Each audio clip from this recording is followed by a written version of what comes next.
Lowdown Nation, thank you for joining us once again. We are at episode 19. And tonight it is my pleasure to have with me Mr. Wyatt Demster. He is the bass player extraordinaire for Boone, North Carolina-based metal band Quadrant. How are you Thank you for doing having me. tonight, Wyatt? I'm doing good. Thank you for having me on here. It's a pleasure.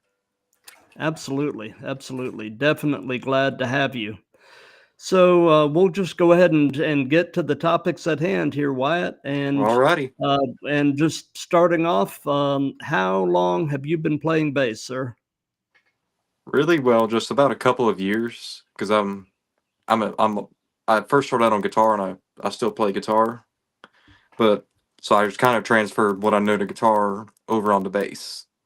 So I started out playing in church. Then, as about almost a year ago, I was invited to start playing with Quadrant on bass now. So been a little bit of a learning curve, but I'm happy it happened. Awesome, awesome. So as far as your particular playing style with the bass goes, are you mostly a finger style player, or do you use a pick, or is it situational? It's kind of situational. It really depends on how tired my wrist gets. I prefer the sound of fingers because to me it's a little. I like it for metal just because you can be a little more aggressive and you can feel the strings. Because if you hit it really hard enough, you almost get a percussive element, so it adds more front to the note and you can cut out better. But I'm not against using a pick either. It really just depends on how tired I'm getting. Gotcha, gotcha. Well, as a musician, are you mostly self-taught, or have you taken lessons at any point? How has that gone?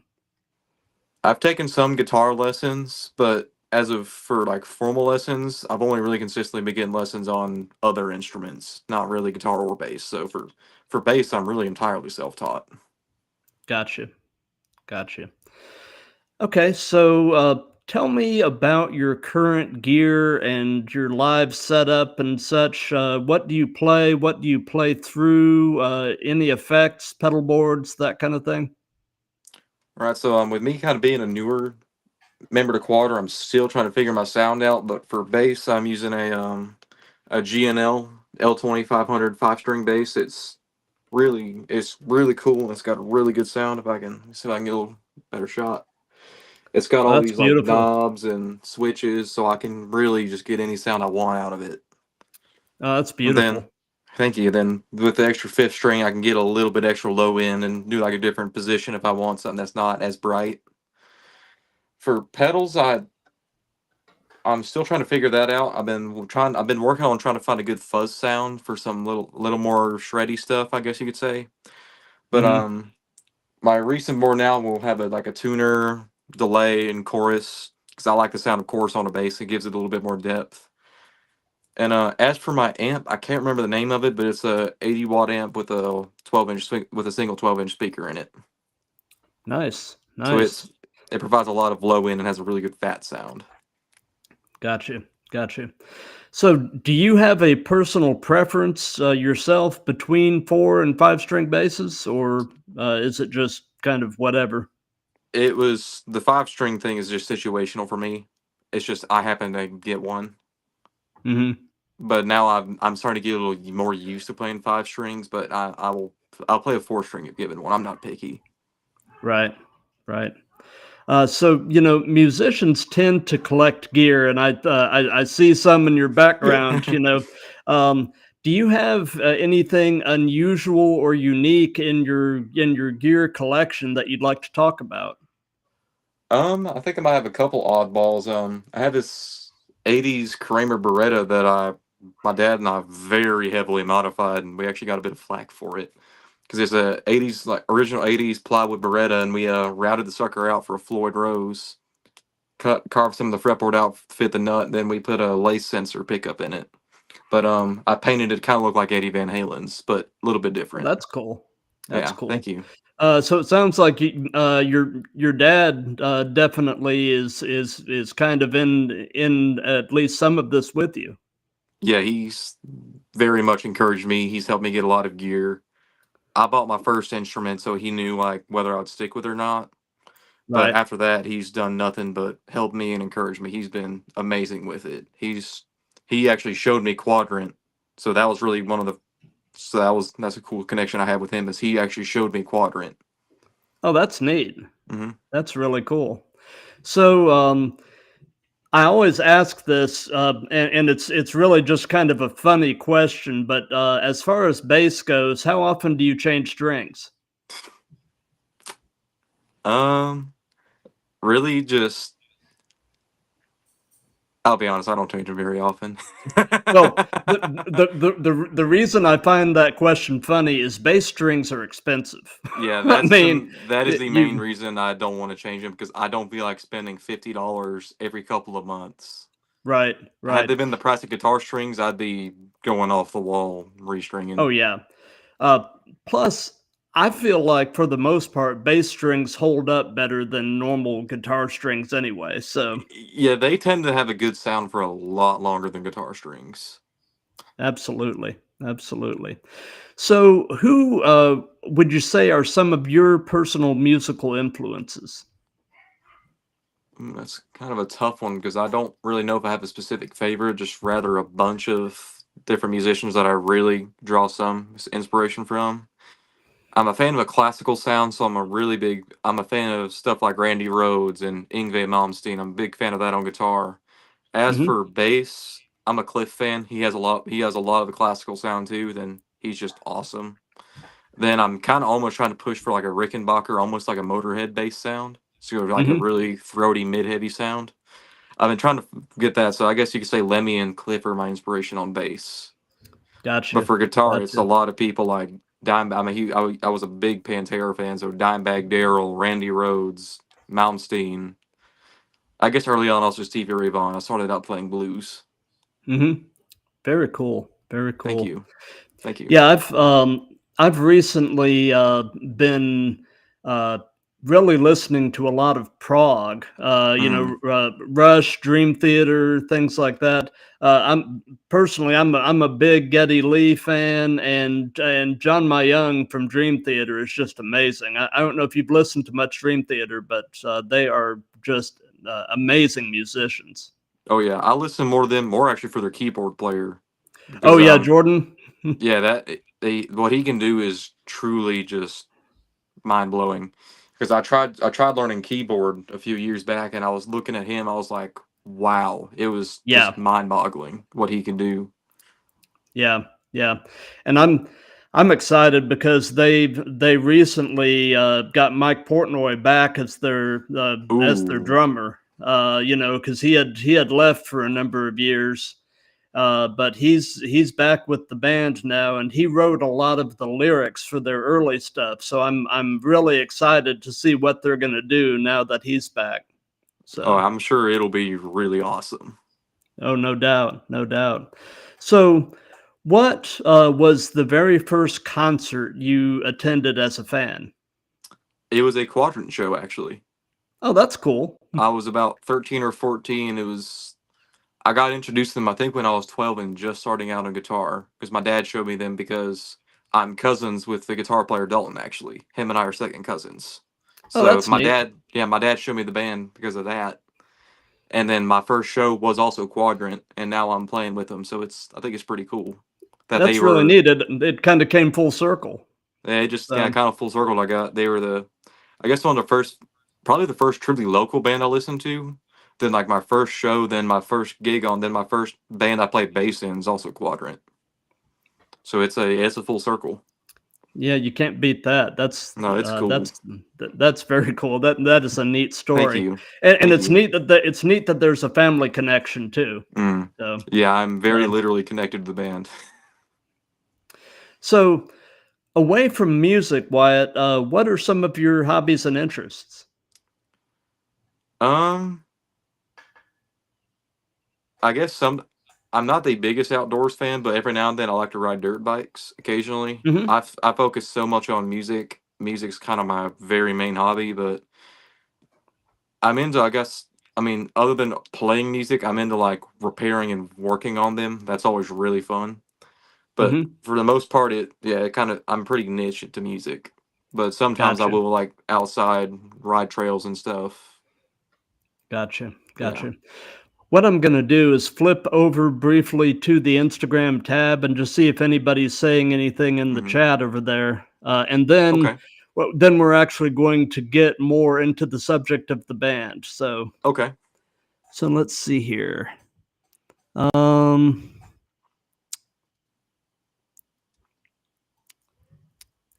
oh, cool. Justin Stupplebean, who is he's the bass player for a band up in Albany, New York called the Phoenix and the Raven. He's been a previous guest. He's in the chat and he says finger picking gang. Oh yeah. And I've got that there's quite a few people in the chat over on Instagram right now, which is pretty Oh, cool. nice, nice. So, what we're going to do right now, just to give people who aren't familiar with Quadrant just a quick taste of what you guys sound like, is I'm going to play about the first minute of Traveler, which is one of y'all's songs. That is one of my favorite to play. Awesome, awesome. So I'm going to share my screen and we'll play about the first minute of it just to give folks a taste. Alrighty.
Yeah. Like I said, I just wanted people to get a quick taste of it. That is a great song. Thank you. Yeah, I Um, love. There's a song that puts a smile on my face playing it. It's Traveler. is that a fairly new song? It's from Quadrant's second album, Gravemind, so it is one of the newer songs.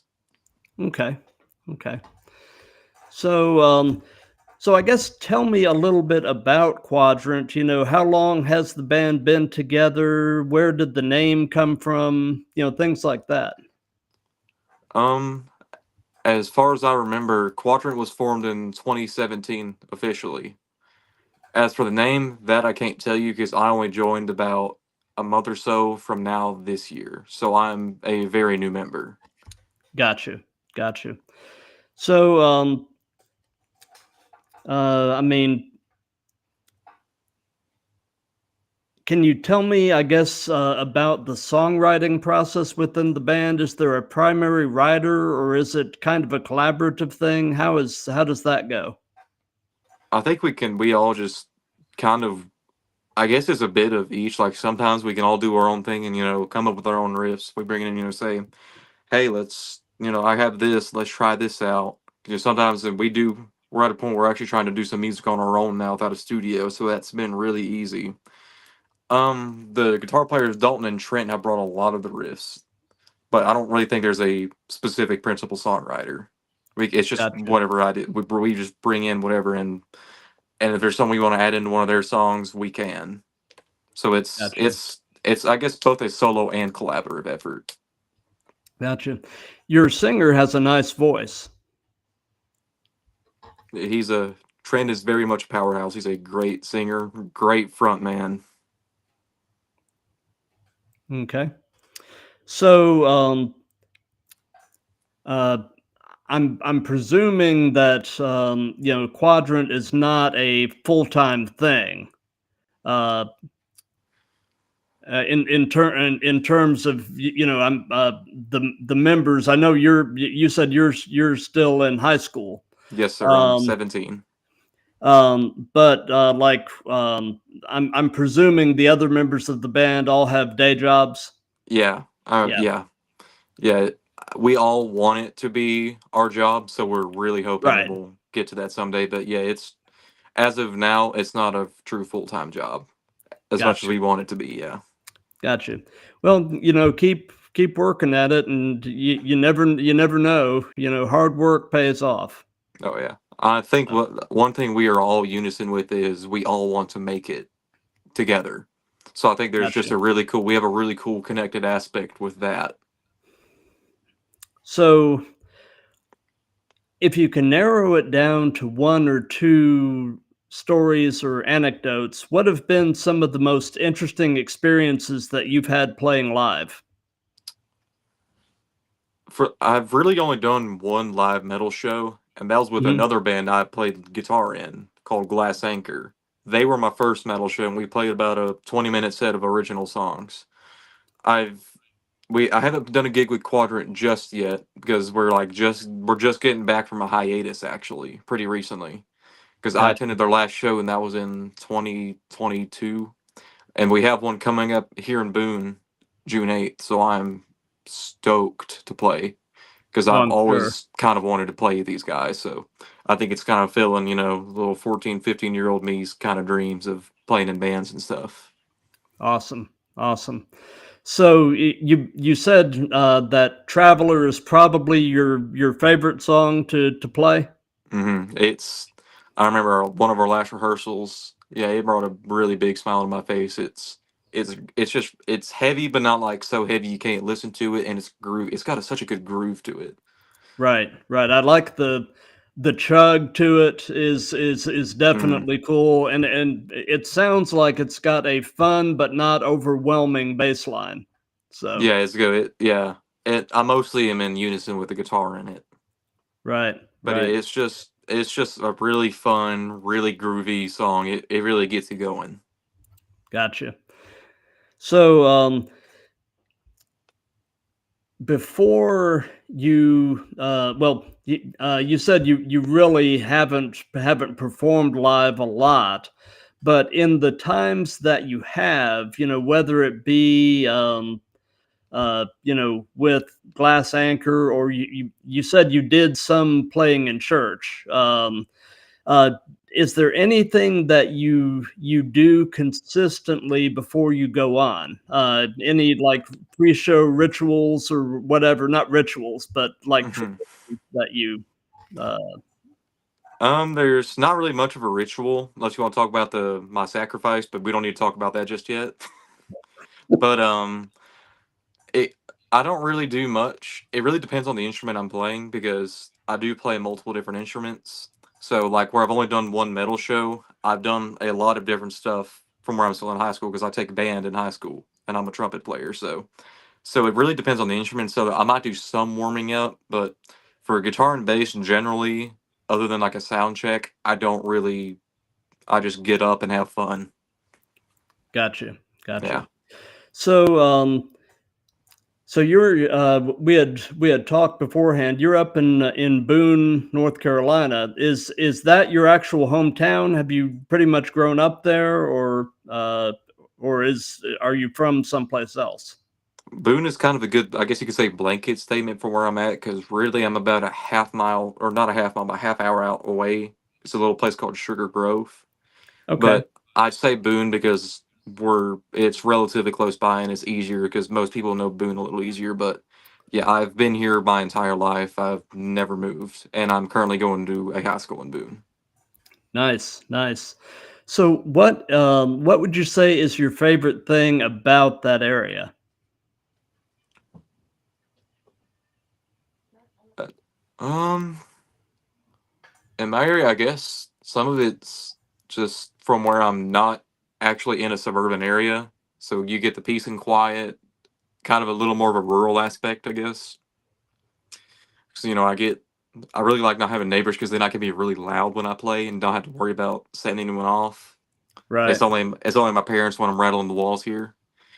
But then also, I'm also living kind of in a family house because my great grandparents live in the house I'm in too. My grandmother's just up the road, and I have one of my aunts just above her. So it's very family based, I guess you could say, around here.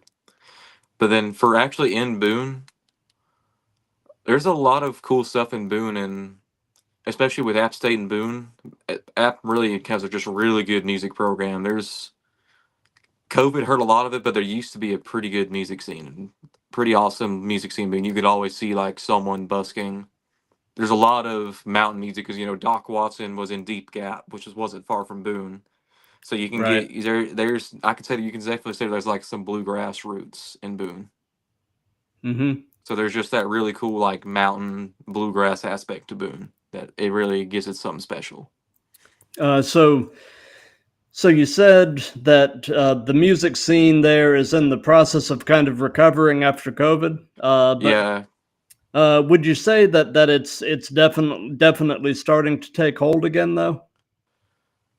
that I can't really attest to. Like there's some bands, but COVID like really hurt it. Like I would almost say it about killed it. Hmm. Hmm. Like it really hurt the scene up here.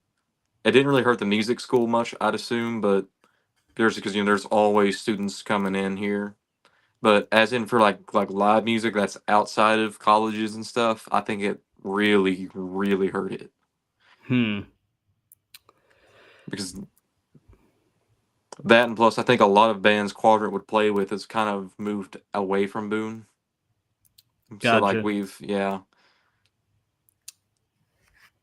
So, then oh, go ahead. oh sorry, I just thought about this. I didn't mean to cut you off. No, no. Then I guess with Boone being a very college based, I think you can also say it depends on the student body, especially for genre. So you might have a little more of a metal focused student based one set of years. Then now it could be a little more bluegrass based. So I guess you could also say it depends on who like what students are there. Gotcha. Gotcha. And that can really vary almost year to year as Hmm. to Yeah. who's coming in and who's Hmm. graduating. Yeah. Yeah. So yeah, yeah. That is. So the next question we're going to be getting to is actually one of my favorites. I've Hmm. asked this in every one of these, and I always get some really interesting questions. And you're a pretty young guy, so I mean this this may be a little hard for Hmm. you, but knowing what you know at this point, if you could give any advice to your younger self, what would it be? Younger self. I guess it's the problem I'm still struggling with is to like don't be too harsh on yourself. Like you're obviously, I mean, I've only really played guitar for actually music in general only for like 6 years. So I mean, Hmm. so I think it's just pointless for me to be too harsh on myself. Like it's okay to, in my opinion, it's okay to have a high standard because that gives you a challenge and you can improve yourself. So that's Right. okay, but the problem I started to see with it is I start getting to the point, especially like I said, from where I'm a trumpet player. Trumpet is really weird in the fact it can all change depending on like the shape, like what your face is feeling like. You could have a sinus infection. It can change something, or just you can just be having a bad day and it will not sound good. Room acoustics mess with me on that too. So there can be like a solid good bit. I can be like, oh my lord, what is wrong with me? I suck. Right. And I think that's one of the worst things you can do to yourself as a musician because I'm starting to learn this. Being humble is one thing, but like constantly shooting yourself down, I think is actually hindering growth. And I think I actually could have. I personally think I could be even better had I quit doing that a little earlier. Yeah. Than I mean, in a lot of ways, Wyatt, we all tend to be our own worst enemies and mm-hmm. our own biggest critics. Yep, And it's easy to kind of play those mind games with yourself, it's very easy to do that. rather than building yourself up. Yeah, it's very easy to do that to yourself. But I mean, it's kind of a balance because you don't necessarily want to build yourself up too much, but at Mm-mm. the same time, you definitely don't want to tear yourself down. No, So, you want to have enough confidence in yourself to know that you can play to the best of your ability, but you don't want any more because then you start coming off as really cocky and rude. right. Because And then, yeah, and that's just not good. no, it's not. It's not. So, something else that we've done in all of these is we have let the person being interviewed pose a question for the next person being interviewed. So, my last guest, he was actually a lot of fun, and he basically just posed the question, what drew you to bass, and what about the bass keeps you motivated to progress further as a bass player? For that one, at least for the first half of that question, honestly, I'm not really sure because I don't think I was really specifically true to bass because I wanted to be, like, because originally I was wanting to be a lot more known for guitar, but I ended Hmm. up getting a bass, I think, for my birthday. So I'm just not picky. Half of it's situational, and then from where I already played bass in church, it was nice to have a bass of my own I can mess around with. Right. But and also just I love learning different instruments. So I guess you could say like the want to play as many instruments as I can because it's just fun to play. Definitely took part into that. Gotcha. Gotcha. So, do you have a question that you would like to pose to the next person in the hot seat? And I can go ahead and tell you that's going to be a guy named Chris Cassian, who is the bass player for a band in the Kansas City area called Scarlet View. So, is there a question you would like to pose to him? The main one I can think of because I'm a really big advocate for this is how much does music theory have a role in your playing? Because for me, I think it's a really good tool and I will swear by it. Because I know there's a lot of different responses people have to that. So I'd like to hear some different perspectives on that. Because I think because there's so many answers you can have to that. Like, like say you can be like me and say like, hey, it's a really good tool. It really helps. I mean, in my opinion, it almost makes me more creative because it allows me to know like what goes where, what sounds good, why this chord leads to this chord and how to Right, get to it. Then I've also seen some people are like some people might hurt their creativity because it might make them too robotic. right. So I think that'll be my question is how much does theory, if any at all, play a role in your life? Or at least Got well your musical life? Because there's just so many different answers you could do to that. I think it's a really fascinating question. Gotcha.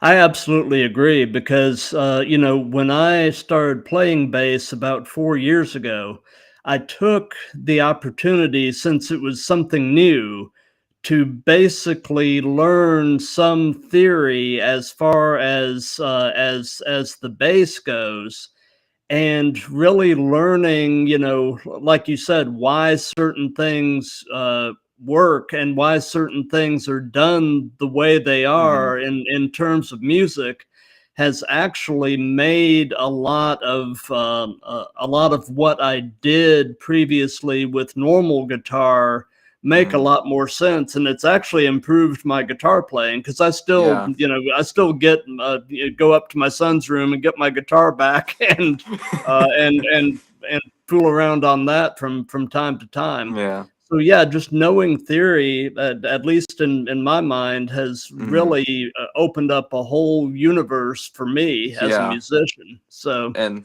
I was just about to say the same thing, just reworded is to me, like, depending on what you know, like, you don't need to do an in depth study of, the harmonization of Bach. I mean, you totally can, but you don't have to. Like, no, you just really need to know enough to, like, hey, say, hey, I'm playing a dominant seven chord, or hey, you're playing in C and I'm playing in F. This don't work. right, So I think that alone, or I guess enough for you to know keys because once you know keys, you can start to learn shapes. I mean, I learned this really with guitar is the theory has helped me to like form chord shapes for chords I didn't know.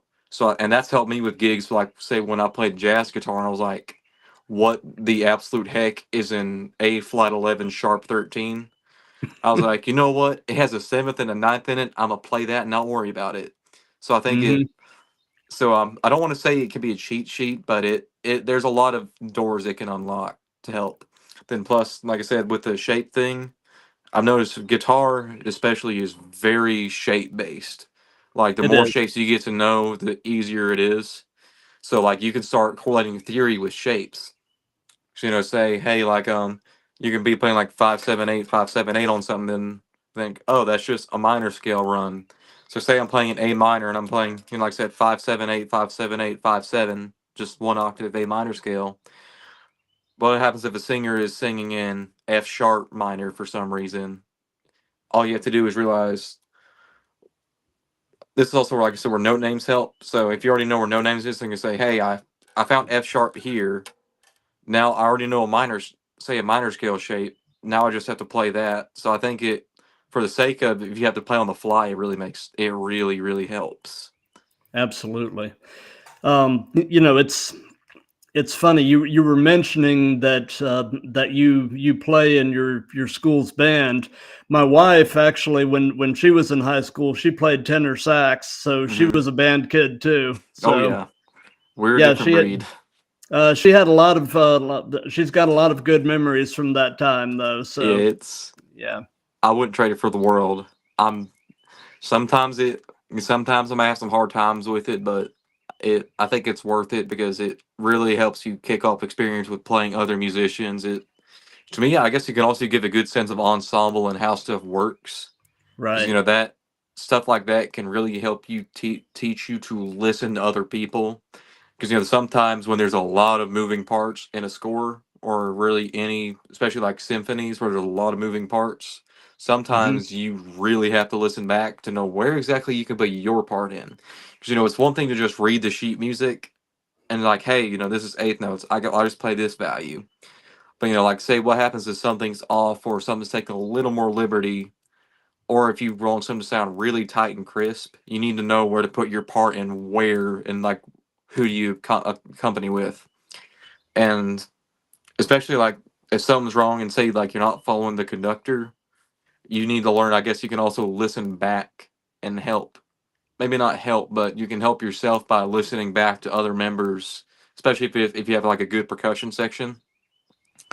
So I think that helps a lot. And that's really what I do, especially with Quadrant, is maybe there's something I don't know as much or I might Hmm. be a little lost on. So I will just listen back to one of the guitarists or I'll listen to the drummer to keep in time. So I think there's Right. definitely like a good circle that you can really say like taking a band class in school helps with. Because Right. like I said, it just gives a really good sense of ensemble and how to work with other people. Because if in music, yes, musicians are very stubborn people, but if you do not know how to work with people, you will not get very far. Right. Oh, absolutely. And just people skills Yeah, is it's just good to know how to work with people in general, but music is just really amplified that you have to work with people to have a good sound. Like, right. because you can make a good sound on your own, or you can have what you think's a good sound, but then you play with someone else and something's just off and it hurts stuff. But so just having people skills and being able to work with others is, in my opinion, very much a necessity in music. Right. Right. Well, something that I had neglected to touch on earlier is, within bands, usually the bass player and the drummer are kind of in a partnership as the rhythm Mm. section. Tell me a little bit about your relationship with the drummer and Quadrant. How do y'all lock in with each other and that kind of thing? Really, it depends on kind of what song it is and where in the song. Because a lot of times, like I said, especially with Traveler, I'm very in unison with the guitar. I mean, the Hmm. drums will help obviously, so we can stay in time. So there's the session is, that's just a musician's role is, drummer, other than to sound really good, of course, they help keep the band in time and it gives it and drums give you different styles. That's one thing that's really good with drums and bass.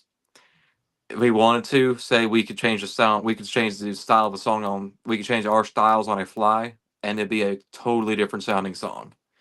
Right. But as for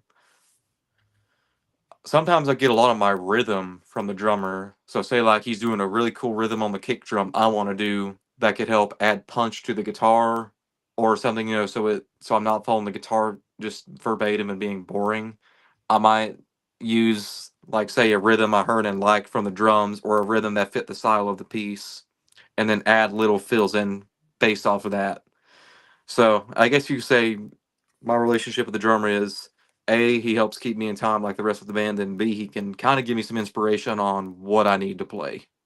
Because Gotcha. yeah, you can follow guitar, but sometimes, like especially with Quadrant, I've noticed where there's a lot of movement that can get really tricky, and then sometimes it's just boring if the guitar part's simple to just follow that. So sometimes I like to try to go off a little bit, add like a pentatonic fill in somewhere. And that's where drums come in, so like what style you need to play this. Because if I'm sitting here playing metal and I do like a swing jazz style, that just wouldn't work. So yeah, it really helps with style, like how to play Right. something. Right. Right. I'm going to flip over to the Instagram tab and just All right, see if anybody's got anything going here. Um, somebody, Stevens Trey on that's Instagram the is saying let's go Wyatt. that's Squadron's drummer. He is probably the best drummer on this side of Boone. Very Like I will cool. attest to that. I'd say he's probably. I'm pretty sure he's the best drummer on this side of the mountain where we're at. And Justin Stupplebean, the guy that I mentioned earlier, is Mm. saying for cool techniques, check out Ginger. Oh, I love Ginger. I've seen them live. Their bass player's cool. That Yeah. dude, I've never that guy. He's something else. Oh yeah. And The whole and band is just so their good. Tatiana, their singer, a girl that can do those type of guttural vocals, It's that's otherworldly. she, in my opinion, she does it better than the guys. Like I can Yeah. actually understand what she's saying because, like I said, my dad and I, because my dad and I listen to a lot of the same music. Him and I are both metalheads. We went and seen them live with Breaking Benjamin and Disturbed, and we were both pretty disappointed. They only had like a 30-minute set because they rocked it. Oh yeah. Tatiana sounded so good, like beautiful, beautiful, clean voice, and some of the just most brutal, face melting vocals I think I've ever heard live. And Yeah. She is. she can switch to it on a dime like it's nothing. Yeah. It's And it's it's impressive.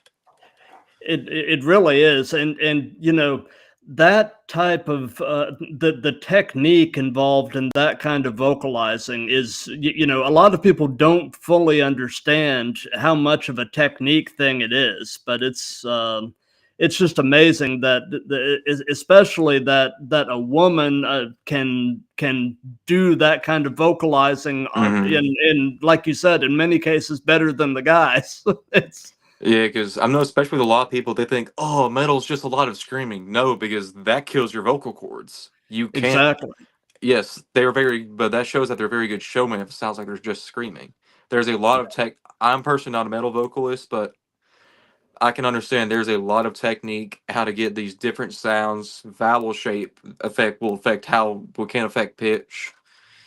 But also with Tatiana doing it better than guys, I think it also shows that metal's not specific to one gender because if she can do it, I think anyone could. And Absolutely. that's not even Absolutely. meant rude or anything. It's just that No, shows that yeah, like if you put your heart into it, metal don't matter about it don't care about genders, whatever sounds good.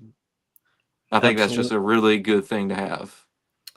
So, can you or does Quadrant have anything new coming up that you can talk about? Or you had mentioned you all have a show coming up. Do you have any other shows you'd like to hype or anything like that?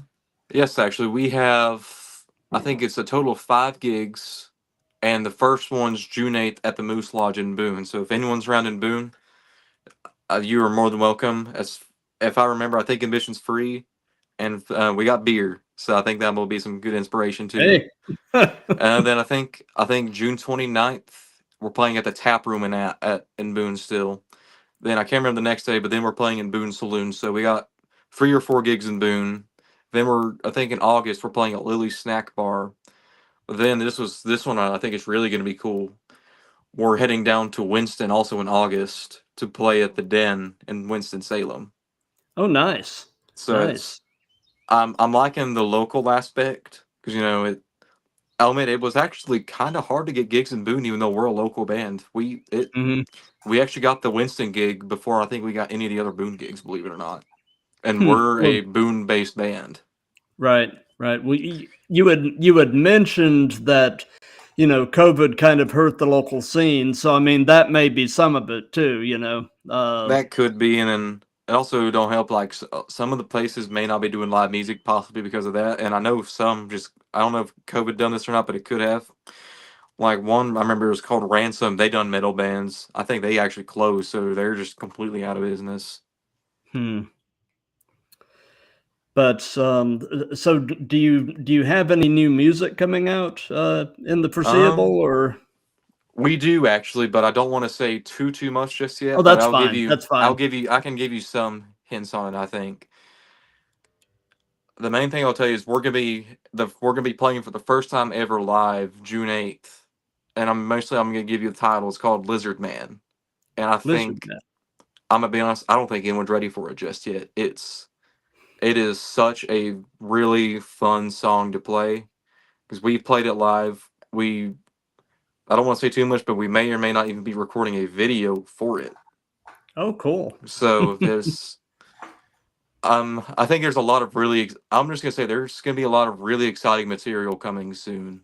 I don't want to spoil the surprise just Oh, yet. yeah, yeah, yeah. Yeah, I'm not asking you to, but if you want to hear the new song, you're going to either wait or you're going to see us live, and I think it's going to be a very good experience live because, like I said, Quadrant already kind of has a special place for me because they were the first band I've ever seen live. And I can tell you, they set a really good show. Like I said, Trent's a really good and really entertaining frontman, great guitar player as well. And Dalton, who's the main rhythm guy, he's a great backing vocalist, and he's got really, really good stage presence, especially while playing guitar. Like I've watched him literally like about throw his guitar into the stage and not miss a note.